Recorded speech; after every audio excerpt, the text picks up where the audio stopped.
Hola, ¿cómo estás? Mi nombre es Pablo Di Giglio y soy pastor en Iglesia Lumina aquí en Querétaro, México, parte de la red Acts 29 y te doy la bienvenida a nuestro podcast Entre Pastores. En esta ocasión estamos en vivo con varias personas que me gustaría presentarte. Está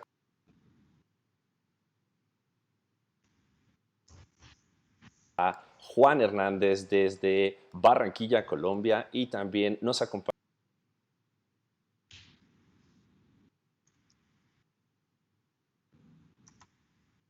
Estamos muy contentos que estés con nosotros en esta transmisión. Tuvimos un problema técnico, nos volvimos a conectar y esperamos que todos puedan conectarse también pronto para que podamos estar en esta conversación que se va a poner muy interesante. Vamos a estar hablando acerca de el Estado y la Iglesia. Y vamos a estar hablando acerca de cómo en este momento muchos nos estamos preguntando y creo que es importante que reconozcamos que tenemos muchas preguntas y no esperamos durante este tiempo darle respuesta a todas nuestras preguntas y a todas nuestras incógnitas, pero sí queremos al platicar entre pastores poder escuchar el consejo de lo que otros están considerando y también de cuáles son los pasos que están considerando dar para poder reabrir cada una de nuestras iglesias. Lo que vas a escuchar el día de hoy es la opinión personal de cada uno de nosotros. Para nada representa la opinión de una organización en específico, pero sí queremos poder platicar amenamente acerca de lo que cada uno de nosotros siente en este momento acerca de la situación actual. Bienvenidos a todos. Francisco, ¿por qué no presentas a Joselo y platicamos un poco acerca de lo que vamos a estar hablando hoy? Gracias, Pablo, y bienvenidos a todos.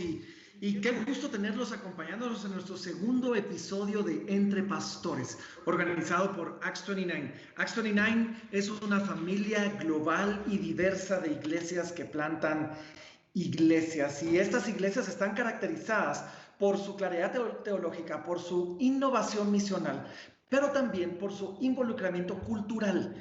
Y precisamente eso es lo que da nuestro deseo de estar involucrados culturalmente, nuestro deseo de ser relevantes en la conversación y en lo que pasa en el día a día, es lo que da a luz a la conversación del día de hoy. Pero déjenme presentar a nuestro invitado.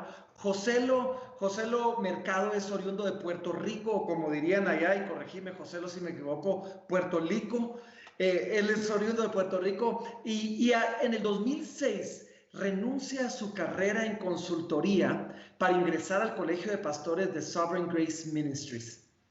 Después, ahora él es el pastor principal de la Iglesia Gracia Soberana en Gettysburg, Maryland, y Joselo completó su MA en el Southern Baptist Theological Seminary y está casado con Katy Mercado y es padre de Joey y Janelle.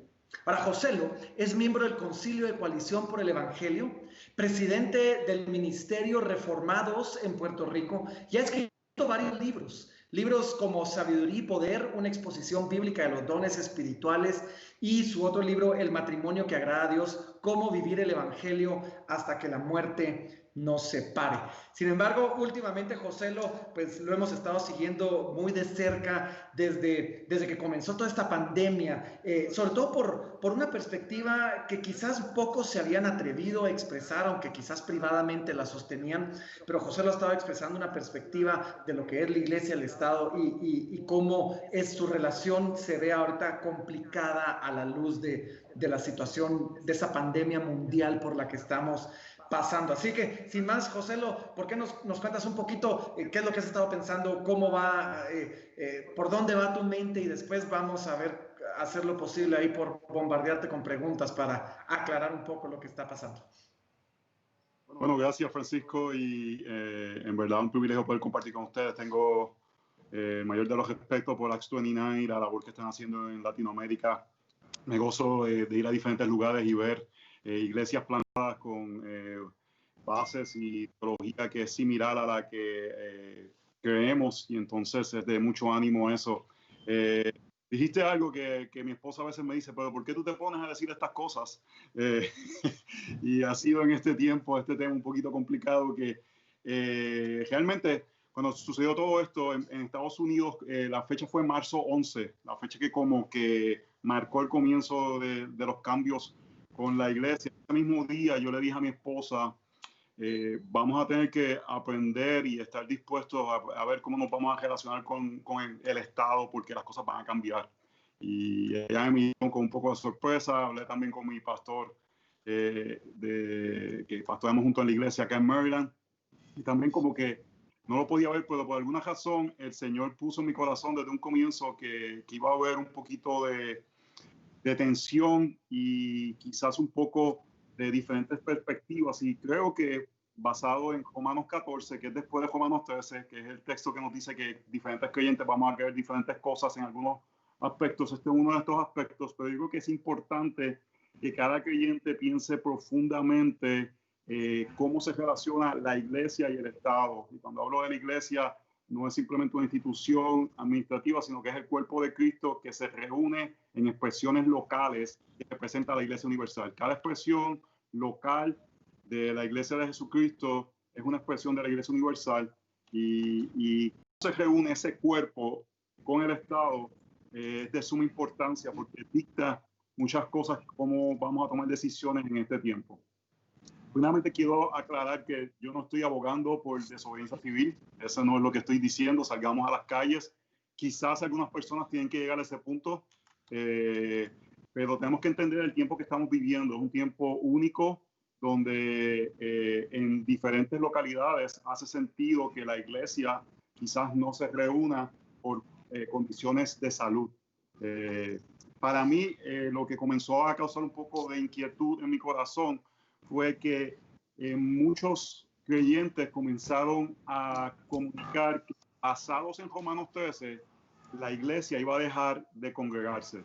Y yo creo que la forma que se comunicó quizás no fue la más clara o la más precisa, porque si no pones matices a esa expresión de que basado en Romanos 13 nos vamos a dejar de congregar en este tiempo, le está dando como una carta abierta al Estado de que puedan entrometerse en cualquier aspecto de la parte de cómo la iglesia adora. A mí hubo dos respuestas que me causaron un poquito de inquietud. Fue la parte del sometimiento al Estado, y la otra fue como que se utilizó como esta idea del amor al prójimo como el concepto de mayor importancia en este tiempo. Y yo creo que es importante tener en cuenta cómo amar al prójimo, pero yo creo que es importante, y lo más importante es que tenemos que saber cómo podamos glorificar a Dios en este tiempo. Y quiero hablar un poquito de estas dos cosas y después ustedes me pueden hacer la pregunta.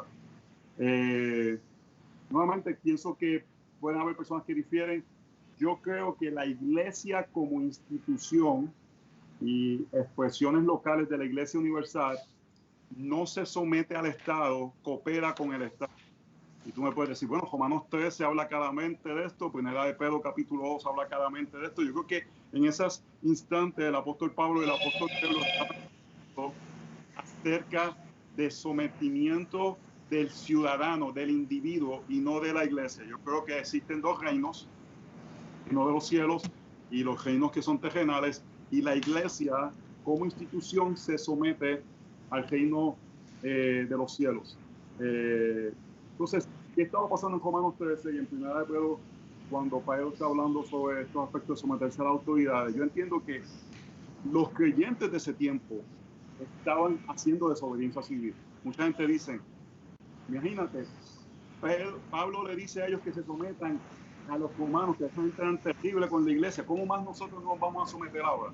Lo que yo veo es que Pablo le estaba diciendo a ellos que estaban cometiendo desobediencia civil, porque en ese tiempo congregarse era contrario a las leyes de Roma. Estaban diciendo, tú estás desobedeciendo al César en este aspecto de la oración, pero no creas que esta desobediencia en esta área va a hacer que vas a desobedecer en todas las áreas. No sé si me están siguiendo. Sí. Y por eso más que a los ciudadanos que son parte de la iglesia, que aunque están cometiendo desobediencia civil al congregarse, obedezcan en los aspectos civiles, pagar impuestos, no cometer crímenes, no matar a otras personas. Las partes civiles, el cristiano como individuo se somete, pero la iglesia no permite o no deja que el Estado diga cómo, dónde y cuándo nos vamos a congregar. Y algo que les animo a las personas es que cuando decimos en respuesta a Romanos 13, debemos someternos en este tiempo, es que tenemos nuestras statements o las cosas que decimos tienen que ser verdad en todo tiempo y en todo espacio para cristianos. Yo lo que quiero decir es que eso tiene que ser cierto para un cristiano en China, tiene que ser cierto para un cristiano en lugares perseguidos, donde ellos no se someten a las autoridades. Yo sé que el argumento en ese momento de algunas personas va a ser decir que nos sometemos hasta que nos hagan desobedecer a Dios. Yo entiendo ese aspecto, creo que es un aspecto que tiene que ver más con el individuo. La iglesia coopera con el Estado y nuestra iglesia no se ha estado congregando porque estamos cooperando con el Estado. Estamos pensando que las condiciones de salud no son las necesarias. Estamos llegando ya a un punto donde pareciera que es sabio poder comenzar a congregarse y estamos tratando de hacerlo en coordinación con el Estado, pero nunca en obediencia al Estado. Y este principio de los dos reinos lo vemos en Agustín, lo vemos en la teología de Lutero, y nuevamente la realidad en diferentes países va a ser diferentes. No, creo que tenemos que ser sabios, creo que sí, no debemos de poner a nuestros personas que vienen a nuestras iglesias en peligro. No creo que debemos decir simplemente el Señor nos va a cuidar y no tenemos que tener cuidado. No estoy diciendo eso, no estoy abogando por eso. Lo que estoy diciendo es, si no tenemos servicio, no es por sometimiento al Estado. Si no tenemos servicio es porque creemos que es lo sabio por las condiciones sanitarias. Pero si en una localidad la iglesia entiende que ya no es lo que el Estado está pidiendo, ahí es donde tienen que pensar si en algún momento tienen que obedecer a Dios o obedecer al hombre, pero eso viene con consecuencias. Y es parte de lo que tenemos que caminar en este tiempo. Para mí este tiempo ha sido muy complicado, y voy a terminar con esto, porque yo me siento que estoy en un exilio. Les voy a decir en qué sentido. El pueblo de Israel, cuando estaba en Babilonia, estaba en un exilio, y el exilio no era que estaban en un lugar geográfico diferente. El exilio babilónico, la importancia no era que estaban en otro lugar, y quizás nosotros, los latinoamericanos que estamos en Estados Unidos, podemos decir, estamos en un exilio, estar y comerme unos chuchitos en Guatemala, o comerme una bandeja paisa en Colombia, o comerme una ranchera, que se llama, ¿verdad?, la carne de México. Arrachera. Arrachera. Eso no es el problema. El problema no era un problema que estaba en otra localidad. El problema era que no estaban donde está el templo. Y si vemos una teología sobre la presencia de Dios, Dios es omnipresente, Él está en todo lugar, en todo momento, pero Dios hace su presencia peculiarmente especial en ciertos momentos, en ciertos lugares, para bendecir a su pueblo. La zarza ardiente, en el monte Sinaí, en el tabernáculo, en el templo, y en la persona de Jesucristo cuando vino a la tierra a caminar entre nosotros. Cuando Jesucristo ascendió, Él prometió que iba a estar con su iglesia. Yo tengo una convicción muy personal que esa presencia, ese templo donde está la presencia de Dios, no es un edificio. Yo creo que cuando decimos voy al templo, que se usa mucho en Latinoamérica, decimos voy para el edificio. Yo creo que eso es incorrecto. Pero si tú dices voy al templo, porque es el domingo, cuando cada ladrillo del templo donde Dios habita se reúne y la presencia del Señor está con nosotros, yo creo que eso es algo que no experimentamos en ninguna otra ocasión, solamente domingo tras domingo, cuando observamos el ritmo de descanso y junto a los santos nos unimos para glorificar al Señor. Amén. Por consiguiente, yo entiendo que el Estado no dicta cuándo el templo del Señor se reúne. Y entiendo desde mi perspectiva que estamos en un tipo de exilio porque no podemos ir al templo. Y cuando digo eso, no son las cuatro paredes. Es el lugar donde los hermanos, puede ser debajo, el templo puede ser debajo de un árbol, el templo puede ser en las catacumbas, el templo puede ser en diferentes lugares, donde una iglesia local, Mateo 18, donde 2 o 3 estén unidos en mi nombre, y esos 2 o 3 no es un servicio de oración, ahí 2 o 3 están haciendo disciplina en la iglesia, o sea que era una iglesia de 2 o 3 personas. Hay iglesias que son de 20, hay iglesias que son de 100. Si eres un predicador como Francisco, tiene muchos más. Depende de la cantidad de personas, pero tus 2 o 3 es la iglesia local que tú perteneces. Y cuando esos ladrillos se juntan, Dios hace su presencia especial para bendecir a su pueblo. Y el Estado no debe determinar cuándo la iglesia se reúne para estar en su templo. Entonces yo lo he visto como un tipo de exilio donde aunque por los medios sociales, por medio del internet, hemos tenido la gracia de poder recordarnos las verdades del Evangelio. Yo estoy deseoso por volver a reunirme, no porque simplemente extrañe a mis amigos, es porque yo sé que no voy a experimentar la presencia de Dios de ninguna manera como la experimento en ese local junto a los santos que Dios me ha llevado a servir. Entonces, parte de mi doctrina del Estado y la iglesia no es simplemente que yo quiero ser un rebelde, es que afecta mi doctrina de eclesiología y mi doctrina de la presencia de Dios. Wow. Oh. Claro, creo que entonces, tal vez pensando eso último que decías, Joselo, es más una cuestión teológica que una cuestión social, ¿no? O sea, el hecho de decir que si afecta nuestra percepción acerca de lo que es el templo, acerca de lo que es la reunión de los santos, entonces no reunirnos afecta a una cuestión teológica, ¿no? Dentro de nuestra percepción. Exacto. Yo he escuchado argumentos como estos. No estamos siendo... ¿Cómo sé que no estoy siendo perseguido? Porque cuando permitan, y yo no pienso que estamos necesariamente siendo perseguidos, yo creo que el Estado nos está relegando porque no somos importantes para ellos. No es una desvalorizando quizás. Desvalorizando quizás.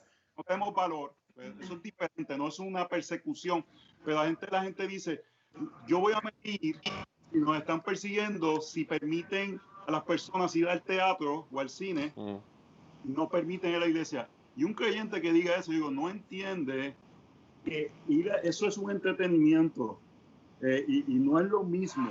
Puede ser un acto de salud, la cantidad de personas, pero lo que se hace el domingo en la iglesia es algo único, es algo sobrenatural. Yo le he estado diciendo a mi familia que debemos de, en cierta forma, esto ayudarnos a entender cada domingo cuando llegamos que es algo increíble. Es lo que el sumo sacerdote hacía en el Antiguo Testamento. Y la misma presencia del Señor, nosotros lo podemos hacer domingo tras domingo, porque por medio de Jesús tenemos acceso a su presencia y la doctrina de la adoración privada ha tomado mayor importancia que la doctrina de la adoración corporal cuando la iglesia le da, cuando el Nuevo Testamento le da énfasis en Efesios capítulo 2, que nosotros somos el templo donde Dios habita, todos juntos. Entonces, mi razón de pensar la relación Estado-Iglesia no es necesariamente porque pienso que me están quitando unos derechos y quiero ser una persona que protesta, es porque eso afecta aquello que yo creo que es de mayor importancia en este lado de la eternidad. El poder, y como Adán y Eva caminaron en el templo con Dios, eso mismo lo hacemos nosotros cuando estamos el domingo en la presencia del Señor juntos como iglesia. Muy bueno, Joselo, porque creo que he escuchado conversaciones, la importancia de Efesios 4, y bueno, yo soy fanático de Efesios 4, es uno de los textos muy conocidos en nuestra congregación, pero tal vez podemos llegar a entrar en una falsa dicotomía, ¿no? De, lo importante es la edificación de un miembro con el otro y eso se puede dar sin tener que reunirse la asamblea. Pero creo que entonces entramos en esta falsa de cuál escoges o cuál es mejor. Creo que de acuerdo a lo que tú estás exponiendo y lo comparto, las dos son esenciales. Es decir, si solo nos dedicamos a reunir la asamblea, el templo, como la ilustración que utiliza el apóstol Pedro, y dejamos de lado la edificación de unos a otros, estamos fallando. Pero si tomamos esta situación y decimos, bueno, ¿cuál es el problema de no reunirnos? Simplemente dedícate a tu hermano y cómo nos discipulamos unos a otros. Estamos dejando de lado algo que creo que teológicamente, como lo apuntaba Pablo, es fundamental para definirnos como iglesia, ¿no? De hecho, la palabra nos habla no de solo dos, sino completo. ¿Están vendiendo tamales allá afuera de tu casa o qué onda? Es en mi casa, brother. Están pasando comprando cosas dañadas. No puedo hacer nada por el micrófono aquí. Yo lo que veo ahí, yo pienso que la edificación uno a uno, esta edificación de Efesios 4, fluye de la edificación corporal. Y esa no va a funcionar si no existe la edificación corporal. Por ejemplo, una de las cosas que hacemos en nuestra congregación es que para ayudarle consejería a alguien le decimos tienes que venir a las prédicas, porque parte de lo que yo te voy aconsejando nace de lo que se experimenta como pueblo del Señor. Y lo otro es, yo estoy ahora mismo predicando a través de Isaías y acabo de pasar uno de los textos que a Isaías 56 al 59. Yo sé que hay diferentes opiniones sobre esto, pero habla de guardar el día del reposo. Y sea que tú veas que el día del reposo viene a ser el día del Señor, o que tú veas que el día del Señor es algo instituido nuevo en el Nuevo Testamento, hay una correlación ahí que básicamente esos textos, si tú los estudias, lo que apunta es que una de las faltas de que el pueblo de Israel no creció en su pasión y deleitarse en el Señor fue por no deleitarse en el día del reposo.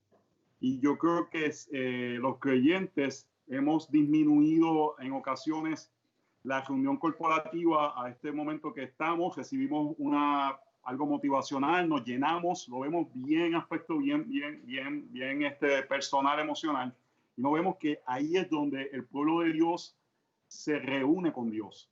Y de ahí fluye todo ministerio que hace la iglesia. Yo he escuchado mucho esta frase, la iglesia no se ha detenido, seguimos haciendo la misión. Yo entiendo eso, yo entiendo que seguimos y que la iglesia no para, y no estoy diciendo eso, no se detiene y esto no lo detiene, pero aquí, me fui. Ahí está. Ahí estás.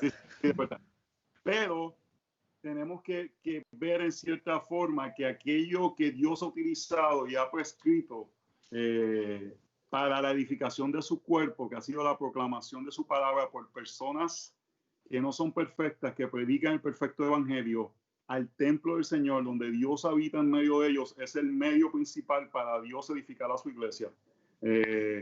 A mí uno de los textos que más me vuelan la cabeza, no sé si ustedes, Efesios capítulo 2, que está hablando y dice que, está hablando de Jesús y dice que Él predicó en medio de ellos. En el verso 17 de Efesios 2, Jesús nunca salió de Palestina. ¿Cómo fue a Éfeso? ¿Cómo Jesús fue a Éfeso para hablarles a ellos? En el verso 17, que está haciendo un quote del Antiguo Testamento. Y es porque cuando tú estás predicando este glorioso evangelio, amén, con tu interpretación, la presencia de Dios se hace en medio del cuerpo de Cristo, porque Él está con nosotros, y por eso es que hace después que nosotros somos el templo donde Él habita. Tomando, José, lo excelente, porque Apocalipsis te habla de algo similar en las cartas. Aquel que se pasea en medio de los candelabros y está hablando, mi interpretación es que es Cristo, pero no está hablando de en cada casa, aunque sabemos que el Señor está en cada casa de los miembros de la congregación, pero es en el contexto de la asamblea, donde vemos a Jesús paseándose en medio de su iglesia, de cada congregación local. Entonces, para quizás las personas que querían hablar un poquito más de lo que debe guiar, lo que debe motivar, que miremos cómo nos relacionamos con el Estado, no es este sentido de querer ser rebeldes, querer ser aquellos que protestamos, parecer valientes, parecer que... Porque mi esposa está aquí caminando, me decía, José, pero ¿por qué tú te pones a decir estas cosas? Mejor haz un devocional de animar a la gente, el que está cansado en la pandemia. Pero para mí es que esto se ata con nuestra doctrina de la presencia de Dios, y hay pocas cosas más importantes que eso. ¿Y qué dijiste? ¿Qué dijiste? Sugel ya está haciendo el devocional para el cansado, yo tengo que hacer el devocional para el rebelde. ¡Vamos! Exactamente. Y si te sirve de algún tipo de consuelo, José, tu esposa no es la única que continuamente le está diciendo a su esposo, pero ¿por qué te tenés que meter en esos problemas? ¿Por qué no es necesario que lo hagas? Pero mira, yo quería hacerte una pregunta, José, porque comenzaste diciendo la iglesia no se somete al Estado, coopera con el Estado. Y sin embargo, pareciera que no es el entendimiento que muchos tienen, y tampoco es el entendimiento que el Estado tiene. Pareciera que en muchas naciones, en muchos gobiernos, en muchos estados, dependiendo del tipo del gobierno, vemos que que quieren y traer imposiciones a la iglesia, no hay un entendimiento, cuando aún constituciones, por ejemplo, como la de Guatemala, nos dice que la iglesia se autorregula y sin embargo nos quieren poner regulaciones. Pero veo yo que este problema no comienza necesariamente con el Estado, es un problema que ha comenzado dentro de la misma iglesia. Creo que los mismos creyentes no hemos entendido el valor que la palabra le da a la iglesia reunida. Y claro, hay una expresión de la iglesia esparcida, donde todos somos la iglesia, por supuesto, pero hay una expresión de la iglesia reunida y quizás el problema comienza con la falta de valor que los mismos creyentes le han dado y, ¿por qué no?, aún muchos pastores le han dado. Así que no sé, ¿qué le dirías? Comenzando por el creyente, ya vamos a hablar del Estado dentro de un momentito, pero comenzando por el creyente, ¿cómo motivamos al creyente a que valore más lo que es la iglesia reunida? Lo que decías, cada ladrillo de nosotros formando el templo cuando nos reunimos.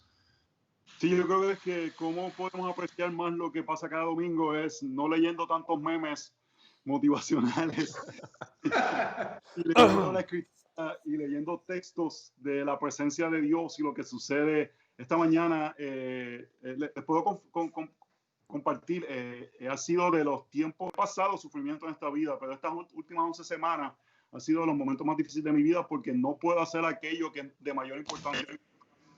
Y miren, nuestra iglesia, la gente ha continuado sirviéndose los unos a los otros.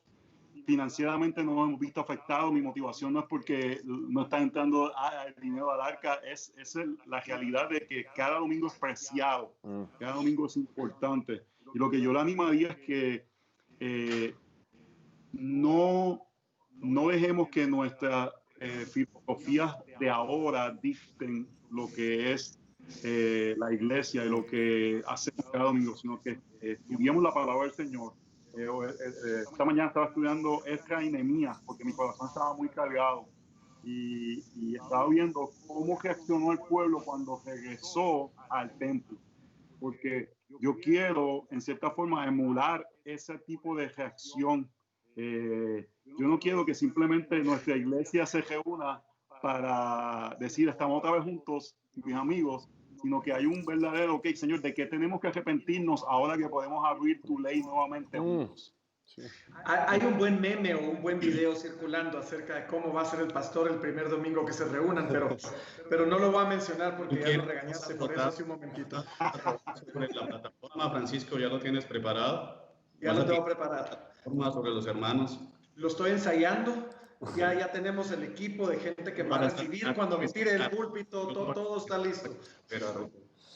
Creo que también algo que puede haber afectado es que no solamente hay una sobreexaltación en este momento acerca de que la iglesia somos en la calle y entre las personas, sino que tal vez ante una sobreexaltación y sobreproducción de algunas iglesias y de sus servicios dominicales, ha habido como un rechazo acerca de la reunión dominical, ¿no? Y tal vez eso también ha impulsado un movimiento de decir, no, la iglesia no es lo que sucede en las cuatro paredes, la iglesia es cuando estamos afuera en la calle, pero creo que ambas partes hacen a la iglesia y no es un balance de las dos cosas, sino es una tensión correcta, donde constantemente nos estamos exhortando a reunirnos y congregarnos y al mismo tiempo nos estamos exhortando a salir a la calle y amar al prójimo, ¿no? Entonces tiene que haber esa tensión entre las dos cosas.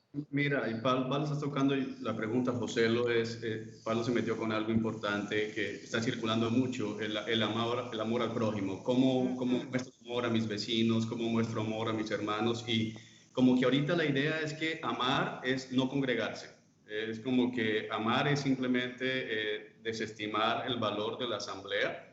Y si yo pienso en congregarme es porque no estoy amando ni a los miembros de mi congregación local, ni a los vecinos de mi congregación local.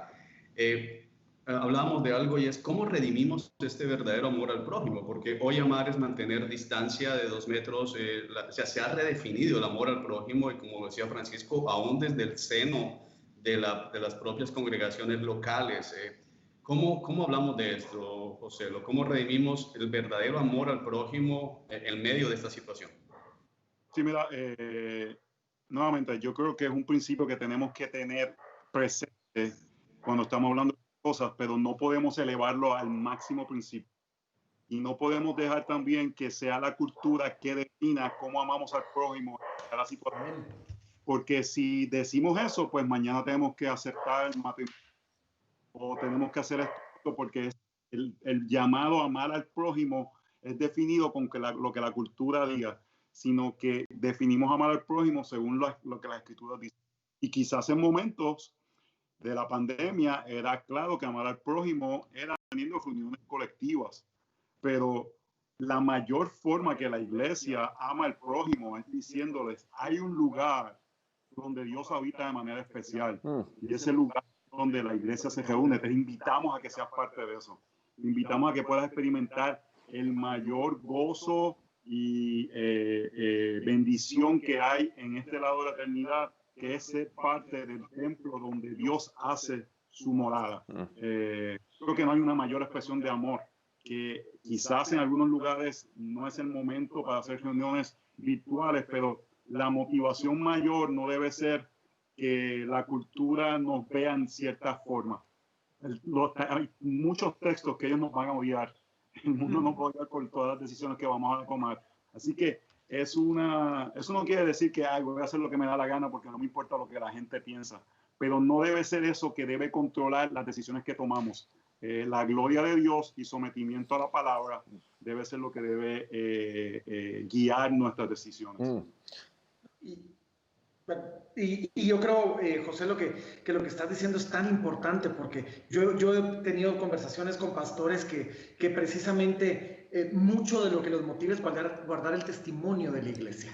Y entonces vemos en redes sociales donde esos fanáticos que se quieren reunir y son unos irresponsables, y entonces pastores cediendo ante la presión de no ser esos fanáticos que se quieren reunir irresponsablemente, han puesto el testimonio de la iglesia por encima de mandatos específicos que la palabra nos da como iglesia. Y quizás una de las cosas importantes es saber que como tú decías, el mundo nos va a odiar. Hay textos por los que nos van a detestar, y hay cosas que, claro, donde vamos a pretender guardar el testimonio de la iglesia para poder predicar más efectivamente a Cristo, pero hay momentos donde simplemente no vamos a poder comprometer el mandato de las escrituras, aún con tal de guardar el testimonio de la iglesia. Y creo que lo que estabas diciendo es tan importante para nosotros los pastores. Sí, no es que no consideramos formas que podemos ayudar a que las personas se sientan atraídas a la iglesia, pero esa no es la estrategia de atraer al perdido, es predicarle el evangelio de una forma compasiva y amorosa. No es parecer relevante a la cultura, porque ya el testimonio está por el piso. Mira, ustedes saben que yo viajo a Latinoamérica. Cada vez que me siento con una persona al lado y la persona pregunta qué yo hago y le digo que soy pastor, tengo que decirle rápidamente, pero no crea que soy de los que le robo dinero a la gente. Bienvenido al club,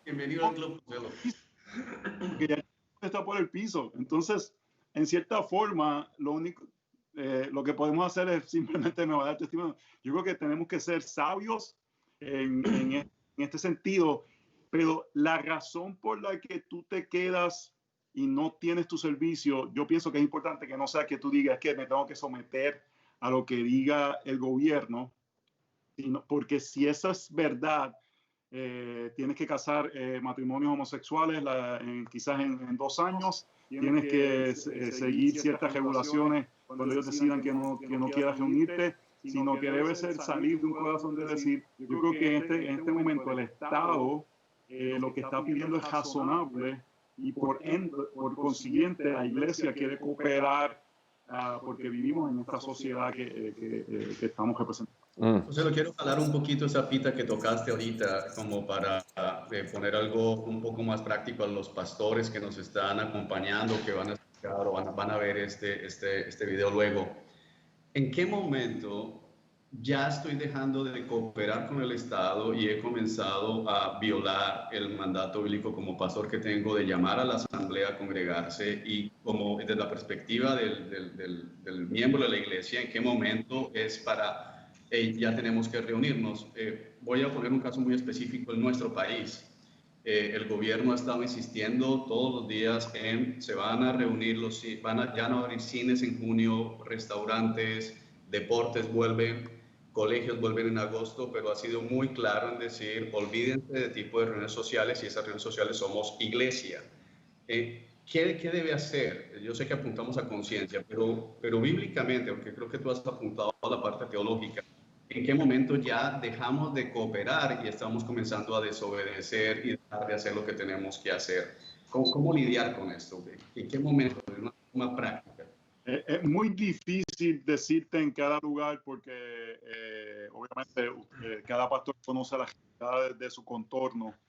Yo creo que parte es tener convicciones bien claras de lo que la Biblia te llama a hacer. Tienes que saber, tienes que estudiar, tienes que tener tu corazón lleno de lo que Dios te llama y que son las cosas que son esenciales y tienes que ser consciente del precio que tomas si vas a tomar un paso de desobediencia. Pero yo creo que al final, Romanos capítulo 14, los últimos 2 versos son muy importantes, que dice que todo lo que no nace de fe es pecado. Y tienes que tener fe, y lo que quiere decir con fe es que tu conciencia ha sido informada por la palabra del Señor y que la acción que tú estás tomando, estás convencido que Dios te está llamando a hacer porque tu conciencia ha sido informada con la palabra del Señor. Yo le voy a ser sincero, los últimos 2 domingos yo he sentido que estoy pecando contra Dios. Se lo he comunicado a la congregación. Y la razón que no nos hemos reunido es que nosotros no tenemos un edificio propio y básicamente no podemos reunirnos porque estamos alquilando un edificio y las personas que nos alquilan nos dijeron que no. Y estábamos viendo este domingo, lo más probable nos vamos a ir a una finca a reunirnos, si no abren el área donde vivimos. Pero tú tienes que tener tu conciencia informada por la palabra de Dios. Y cuando digo tu conciencia, no es lo que tú sientes, es que tú sabes lo que Dios te está llamando y al poder discernir lo que está sucediendo, llega a la conclusión es que la sociedad está funcionando en formas, desde mi perspectiva, más peligrosas que lo que nosotros hacemos. A mí me sucedió con no sé si conocen los Home Depot, que son como unas tiendas de... Sí. Y yo pasaba por el Home Depot y eso estaba abarrotado. Y yo pensaba, desde mi perspectiva, nosotros podemos reunirnos de una forma más saludable y más segura de lo que está pasando aquí. Sí. Y eso comenzó a trabajar en mi conciencia. Obviamente, yo estoy en un país que no me van a meter preso. Aquí en Estados Unidos no me van a meter preso quizá me dan una multa. Tenía que estar dispuesto a pagar hasta $5,000. Hay algunos que dicen, mejor que me metan preso a pagar $5,000. Mira, yo quiero hacer preguntas que puedan ayudar a estos pastores que tal vez están como un poco desconectados. ¿Qué hacemos? Es el único pastor en la congregación, no hay pluralidad de ancianos. Y que ha sido informado por el Evangelio, su conciencia, y lo lleva a decir, yo me siento ya en desobediencia, yo me siento ya en que no congregar, no convocar la asamblea, por lo que tú estás diciendo, veo que lugares y organizaciones que realmente no son esenciales, son entretenimiento, están teniendo aforos mucho más grandes de lo que yo podría tener, pero veo en los miembros de la iglesia, en la mayoría, que no quieren. Entonces, ¿qué debería hacer un pastor en este caso? Que se encuentren, estoy pecando y me siento pecado, pero la iglesia no. Que el trabajo del pastor es ir informando a la conciencia de la iglesia. Debería entonces a abordar uno por uno, porque te quiero hacer preguntas muy prácticas para esos hermanos que nos pueden ver. Pero lo que yo diría es que el pastor debería empezar a enseñar de una forma que no como está coaccionando a los miembros de la iglesia, pero le está informando por medio de las escrituras la importancia de congregarse y de verlo de una manera. Yo empecé a hablar de esto la primera semana de marzo. Empezó a yo en un lugar porque comenzamos a hablar y el pastor debe traer a la iglesia al lugar donde ellos están. Algo que a mí me ha ayudado en esto es la historia de la iglesia. Y lo que quiero decir con esto es que no necesariamente si deciden reunirse, se tienen que reunir de la misma forma que se reunía antes. Los cristianos se iban a las catacumbas en Roma y entonces quizás buscar formas que puedan tener congregación que no sean que vayan a tener las consecuencias civiles. Y no es que estás engañando a nadie, pero estás obedeciendo a Dios, sino obedeciendo a César. Porque no creo, y yo me he visto tentado a esto, me he visto varias veces tentado a decir, yo voy a hacer como... he pensado ir a hacer un servicio religioso frente a la oficina de ejecutivas del condado donde vivo. Y lo he pensado como para hacer como un tipo de protesta. Y yo creo que la reunión de los creyentes no debe ser para eso. Pero he estado tentado para eso. Entonces, yo creo que al final esto me lo dijo un pastor, porque yo no quería ir a la finca que vamos a ir el domingo. Y el pastor me dijo, mira, tu llamado al final es de cuidar a tu congregación. No es de ser el activista civil. Y entonces, si en este tiempo cuidar a tu congregación se ve ir a esa finca, quizás es la manera en este tiempo de tu poder custodiarlos a ellos. Entonces, ahora, yo creo que esa parte de servir a la iglesia... Que quiero empujar un poquitito más en este tema porque tú comenzaste diciendo, pues la iglesia coopera con el Estado, no se somete, y no es el Estado el que nos debe decir cómo, dónde y cuándo nos vamos a congregar. Ahora, sin duda hay muchos estados diciéndonos el cuándo. Por ejemplo, Juan decía que en Colombia le están diciendo, hey, olvídense las reuniones sociales, y pusieron a la iglesia inmediatamente en categoría de reunión social. En Estados Unidos, donde tú estás, pues muchos gobernadores haciéndolo, al punto que Trump intervino, y no sé qué tanto efecto ha tenido esa intervención, pero eventualmente va a venir el cuándo. Pero junto con el cuándo, en muchos lugares se comienza a rumorar del Estado queriendo decirnos el cómo. Entonces nos quieren decir cosas como, por ejemplo, rumores que se han escuchado en Guatemala: cuando ustedes se reúnan los vamos a permitir reunirse, pero no puede haber escuela dominical. Cuando ustedes se reúnan les vamos a permitir reunirse, pero no pueden llegar ancianos a la congregación. Cuando ustedes se reúnan no pueden llegar enfermos, les tienen que tomar la temperatura para ver si tienen fiebre en la puerta. Si lo tienen, pues hay dos versiones que han estado circulando: o los tienen que devolver a su casa, o los tienen que reportar al gobierno y casi que contener. Entonces vendríamos a ser los carceleros del Estado para que los vengan a traer, sobre todo que aquí en Guatemala todo aquel que sale positivo está siendo hospitalizado aunque tenga unos síntomas. Entonces yo me pregunto y digo, ¿hasta dónde el Estado puede sugerir, puede imponer, o deberíamos de permitirle? Porque, por ejemplo, si me quitan a nuestros niños, pues claro, o sea, la responsabilidad principal de educar a los niños en el camino del Señor es de los padres. Pero si somos honestos, muchos padres no lo están haciendo. Y no quiero que nos pase como se habla en la palabra, de que se murió una generación y la siguiente generación se desvió porque no conocía al Señor. O, por ejemplo, no quiero perderme de la sabiduría y la experiencia que traen nuestros ancianos a la congregación. O no quiero hacer a un lado el mandato bíblico de imponer mis manos sobre los enfermos y de orar por los enfermos, sino que todo lo contrario, rechazarlos. Entonces, yo creo que eventualmente el cuándo se va a acabar, y creo que es cuestión de tiempo en la mayoría de nuestros contextos, pero entonces va a comenzar la lucha del cómo. Y le sumo algo, Francisco, antes de que respondas, José, al punto de qué hacemos con el que está quebrantado en ese momento y necesita un abrazo, que está a punto del suicidio, pasando por una crisis porque en medio de todo esto perdieron todos sus bienes, perdieron un ser querido, su esposo se fue. Y ¿qué le digo? A 2 metros, no te me acerques más de allí. O sea, hay muchas cosas que están allí que algunos hermanos dicen, pero el gobierno dice. Entonces, sumando a la pregunta de Francisco. Yo creo que el aspecto del cómo uno tiene que mirar, y yo he hecho esto, mi liturgia, y la liturgia es los componentes que son parte de cuando nos reunimos, y ver cuáles de las cosas son esenciales bíblicamente para que el pueblo del Señor se reúna. El Señor. Entonces tenemos que mirar, ¿qué dice la Biblia que cuando nos reunimos hacemos? ¿Y qué cosas son esenciales? Porque hay cosas que hacemos porque simplemente son buenas, son pragmáticas, nos hacen el servicio más fácil. Y entonces uno debe morir en la colina que sea correcta. Y entonces cada persona y cada iglesia determina lo que estas cosas son esenciales.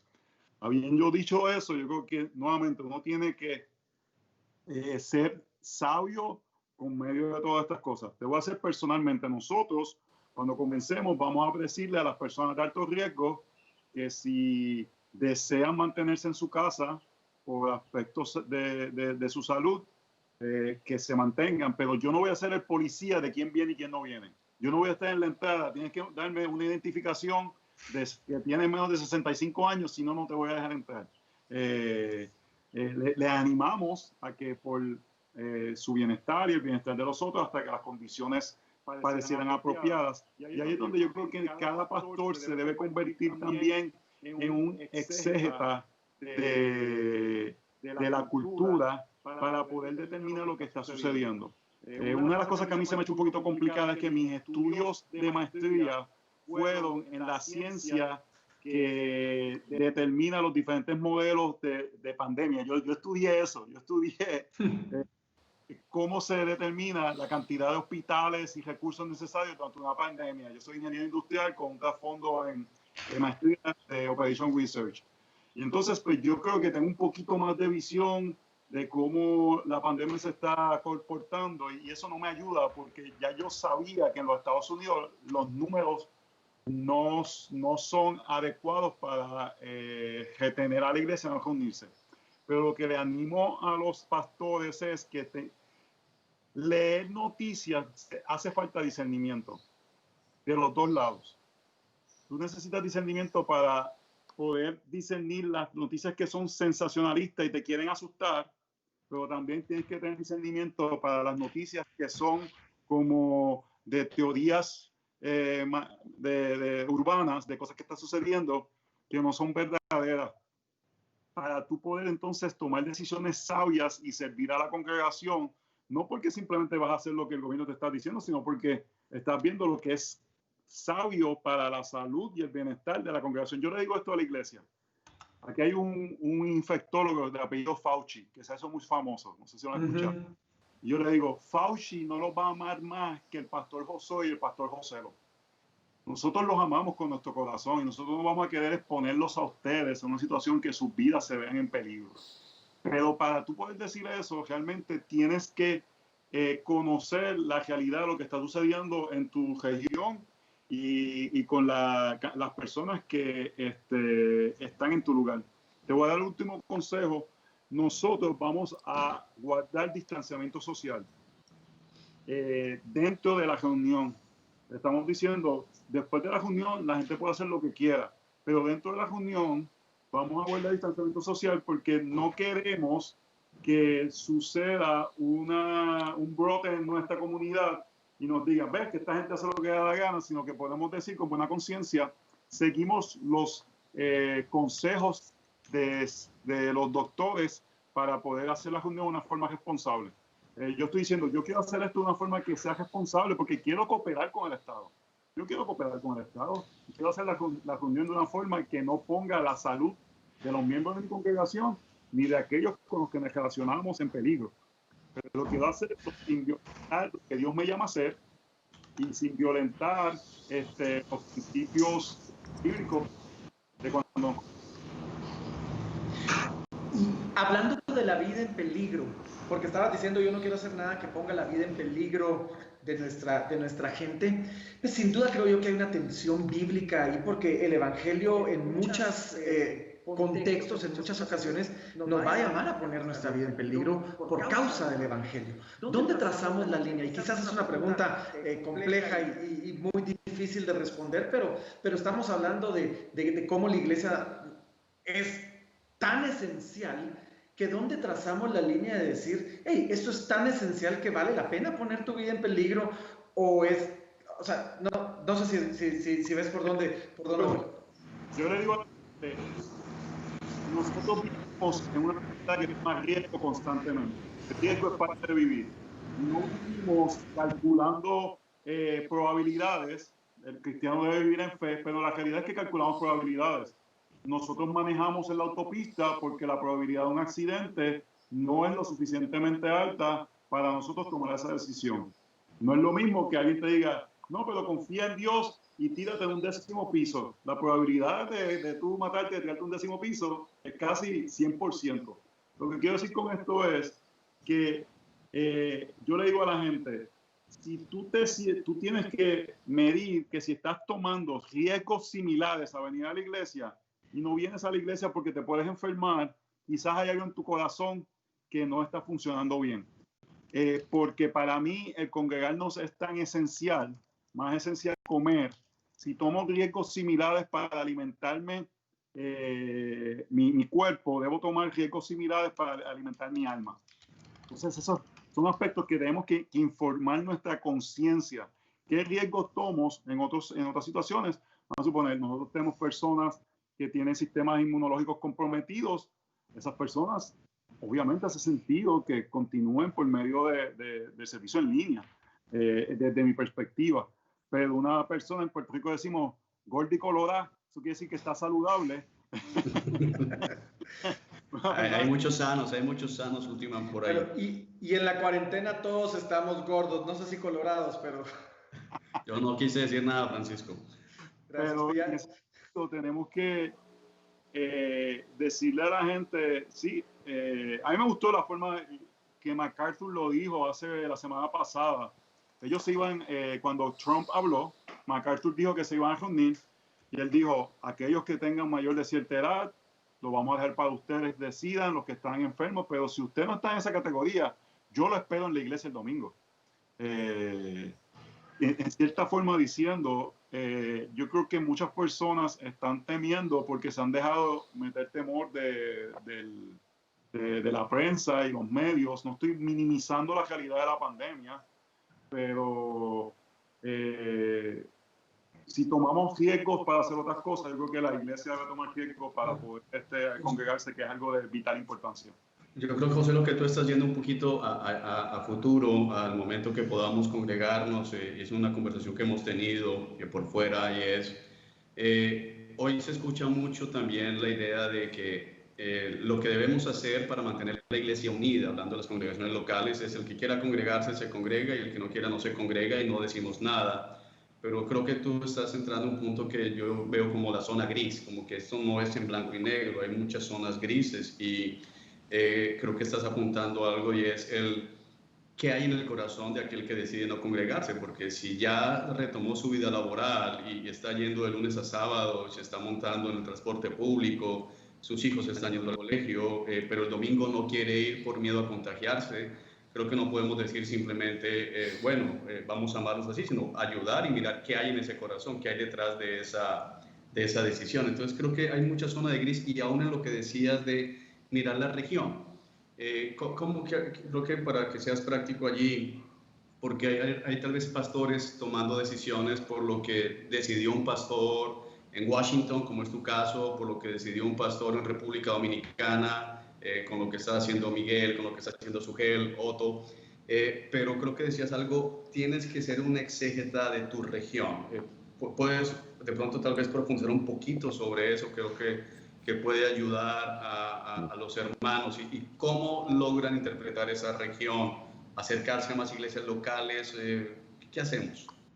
Sí, yo creo que uno de los errores muchos que cometemos es tomar principios que personas utilizan, prácticas que personas utilizan y aplicarlas al lugar de nosotros sin entender el principio que está detrás. Una práctica que alguien hace, lo imitamos y no entendemos la convicción bíblica que hay detrás. Tenemos que hacerles entender la convicción bíblica que hay detrás y aplicarla a mi contexto, a mi realidad. Entonces, para mí, lo que los pastores tienen que tener es principios sobre la importancia de congregarnos porque es la presencia del Señor, que el gobierno no dicta, pero queremos ser ciudadanos responsables y queremos cooperar con el gobierno de cierta forma y entender la realidad del sector donde estás, porque si estás en un lugar donde ahora mismo el brote está súper grande y toda tu comunidad son gente de 80 años, no hace sentido exponer a las personas en ese momento, no es sabio. Pero si ya pareciera que no está pasando nada y lo que está motivando es simplemente temor, quizás considerar formas que sean apropiadas dentro de la realidad cultural donde tú estás. de volver a congregarse. Y eso no es lo mismo en China que en Estados Unidos, que en Colombia o en Guatemala. La iglesia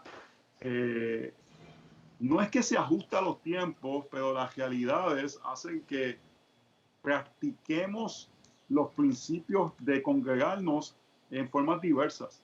Y entonces es ver dónde tú estás, porque al final tú no le vas a decir a Dios el día que tú estés delante de Dios en el día del juicio final, es que Miguel Núñez hizo eso, o es que Sugel hizo eso, o es que el pastor José lo me dijo que hicieran eso, o es que este muchacho Francisco hizo. No, nosotros vamos a dar cuenta por lo que nosotros hicimos. Nuevamente, Romanos 14 nos dice que lo que no nace de fe es pecado. O sea que si tú tienes una convicción personal, no es tanto pecado lo que hiciste, es hacerlo sin convicción. Eso es pecado. Sí, de hecho, pensando en ese aspecto, creo que aún tomar ciertos riesgos, ¿no? Tomar ciertos riesgos a nivel social político podría llegar a establecer un precedente acerca de qué tanto nosotros como cristianos también valoramos la congregación de los santos al reunirnos, ¿no? O sea, creo que tenemos que ver tanto por la vulnerabilidad de salud como por la vulnerabilidad emocional y espiritual de nuestra iglesia y la vulnerabilidad y la necesidad espiritual de nuestras comunidades. Entonces creo que definitivamente es una oportunidad de aún el hecho de reunirnos, de poder mostrar cuánto amamos el Evangelio y cuánto deseamos que el Evangelio también sea predicado.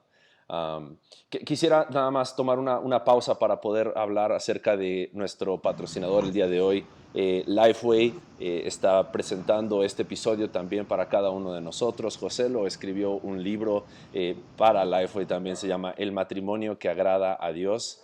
Y pensando también acerca de tu libro, José, lo quisiera hacerte una pregunta, tal vez hablando acerca de este tema.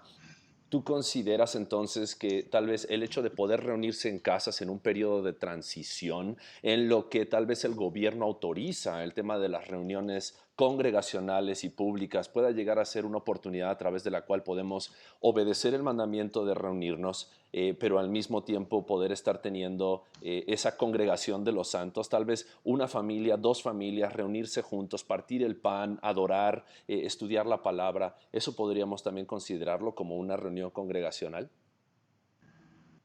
Tremenda pregunta. Yo creo que ahí entramos a otro tema que es bien importante, que es la teología de los sacramentos. Y entonces cada congregación tiene que tener un entendimiento profundo de cómo administra los sacramentos.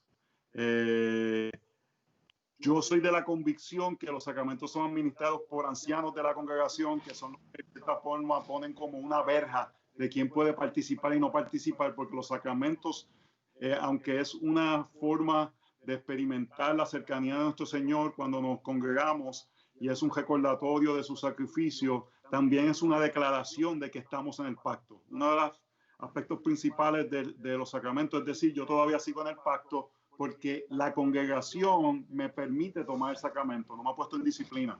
Y entonces yo entiendo que en ese sentido los ancianos son los que administran los sacramentos. Entonces la pregunta es si reuniones más pequeñas, pero yo entiendo que para que una reunión sea una reunión, tiene que estar la congregación, pero tiene que haber un anciano para administrar esa reunión. Y no es que sacramentalmente somos superiores, pero Dios ha puesto ciertos roles, y uno de los roles de los ancianos es la proclamación de la palabra del Señor y la administración de los sacramentos de una forma correcta. Entonces, lo que animaría a las personas, aunque creo que es una forma de tener servicios más pequeños con diferentes cantidades de la iglesia, es pensar de una forma bíblica la doctrina de los sacramentos y la doctrina de los ancianos y cómo eso se refleja con la iglesia local. Muy bien. Perfecto.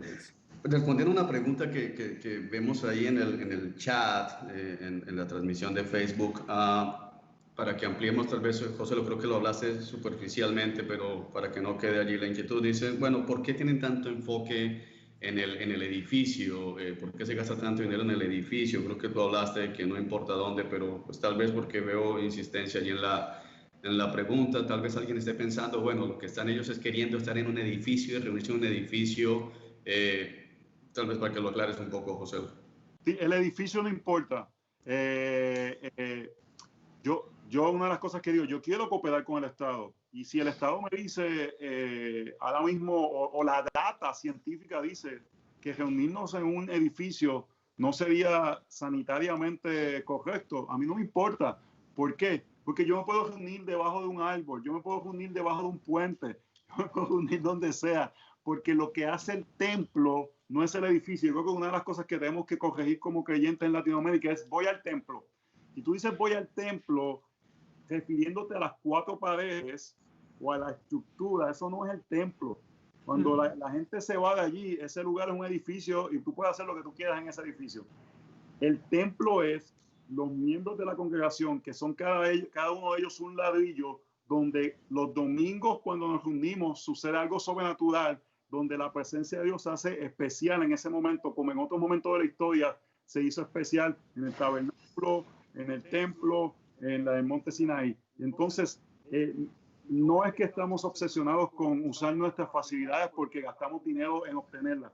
Lo que queremos es que el pueblo de Dios pueda juntarse porque creemos que Dios hace su presencia de una forma especial cuando el pueblo de Dios se reúne. Amén, amén, amén.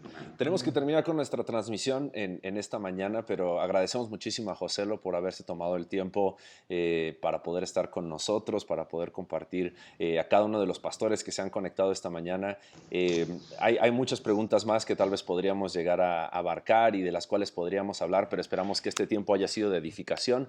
Definitivamente creo que algo que podemos rescatar es la importancia acerca de entender nuestro contexto, entender la cultura en la que estamos, entender los lineamientos que puedan llegar a haber dentro de la ciudad y saber que es nuestra responsabilidad poder congregarnos y poder participar en esta comunión con los santos lo más pronto posible, porque a través de eso también estamos representando la gloria de Dios y el Evangelio en nuestras vidas a cada una de nuestras comunidades. Te invito a que la próxima semana puedas conectarte con nosotros. Vamos a estar teniendo un tiempo especial hablando acerca de la consejería y la pandemia. Nos va a estar acompañando Quique Torres. Quique es pastor de la iglesia Horizonte aquí en Querétaro, pero también Quique es la persona que está coordinando toda la parte de la coalición de consejería bíblica en México y también en Latinoamérica. Entonces te invitamos a que te puedas conectar con nosotros el jueves 4 de junio para poder tener también un tiempo especial hablando acerca de cómo aconsejar durante la pandemia. Tal vez algunos han estado haciendo consejerías a través de Zoom, otros han pensado, bueno, y entonces si nos arriesgamos a poder tener consejerías en persona, vamos a estar hablando acerca de las distintas formas a través de las cuales podemos estar ministrando a cada una de las personas de nuestras congregaciones. Te recuerdo, a través de lifeway.com o lifeway.mx o en Amazon puedes encontrar el libro El matrimonio que agrada a Dios por Joselo Mercado. Muchísimas gracias, Joselo, por tu tiempo. Muchísimas gracias por estar con nosotros. Que Dios les bendiga. Estamos en contacto. Gracias, nos estamos viendo la próxima semana. Ay, bendiciones. Gracias, Dios los bendiga.